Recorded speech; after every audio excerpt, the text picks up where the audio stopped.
This is a video tutorial for finding the maximum size square submatrix with all ones. Let's look at the problem statement. Given a binary matrix, find out the maximum size square submatrix with all ones. In this example, the highlighted submatrix of all ones is the required square submatrix of size 3. Now let's look at the solution. Let the given binary matrix be M with R rows and C columns.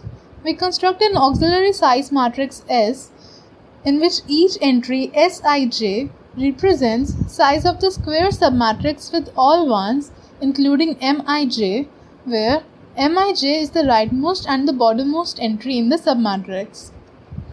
Let's look at the algorithm. First we have to construct an auxiliary submatrix S. Copy the first row and the first column as it is from M to S. As for these, the submatrices will be the element itself. Hence, if the element is 1, we have a valid submatrix of all ones of size 1, and if it is 0, then we don't have a valid submatrix. For other entries, if the value is 1, then Sij will be equal to the minimum of Sij minus 1, Si minus 1j, Si minus 1j minus 1 plus 1, that is, if left, top and the top left entries are 1, then the new entry will be 1 plus 1 equal to 2, as then we can have a submatrix of all ones of size 2.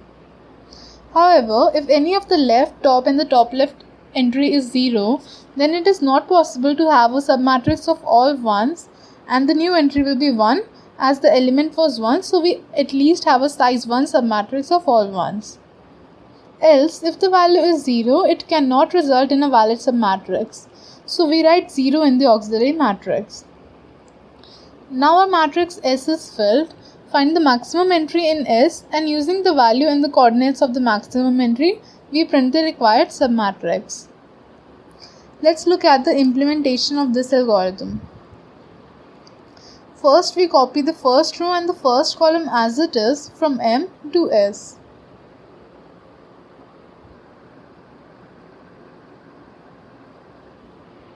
Then,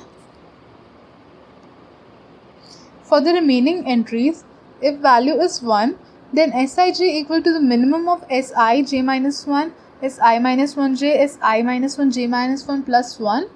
Else, if the value is 0, then Sij is 0.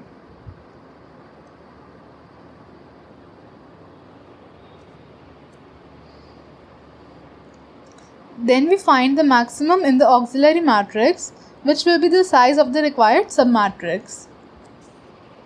We traverse through the entire matrix and check if the element is same as the maximum entry and then store its indices. Using these, we run loops through rows and columns and print the required submatrix of all ones. We have loops for rows and columns in this implementation, so the time complexity will be order m into n, where m is the number of rows and n is the number of columns in the given matrix. Now let's look at an illustration.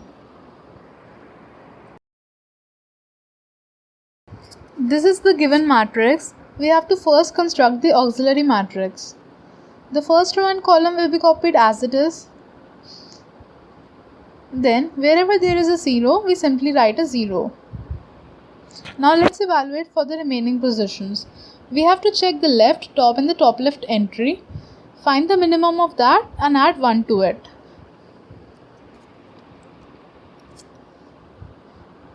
We have 0, 1 and 1. The minimum is 0, so we write 0 plus 1 is equal to 1 in the auxiliary matrix. 0, 1, 1. Again the minimum is 0, so we write 0 plus 1 equal to 1. 1, 0, 1. Again the minimum is 0, so we write 1. 1, 1, 1. The minimum is 1, so we write 1 plus 1 is equal to 2 in the auxiliary matrix. 1, 1, 0. The minimum is 0, we write 0 plus 1 equal to 1. 1, 1, 1. We write 1 plus 1 equal to 2. 2, 1, 2. The minimum is 1, so we write 1 plus 1 is equal to 2.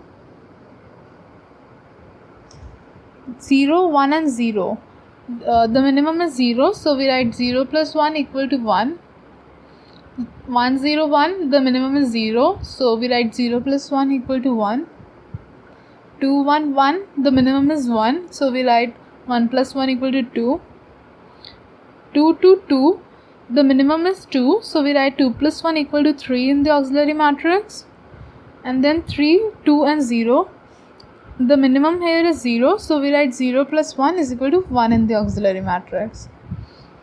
Our auxiliary matrix is now filled. We have to find the maximum entry in the auxiliary matrix, which is 3. Now using the indices of this, we print our required square matrix. Hence, this highlighted part is the required square submatrix of all ones of size 3. Thank you for watching. Please leave us your likes and comments.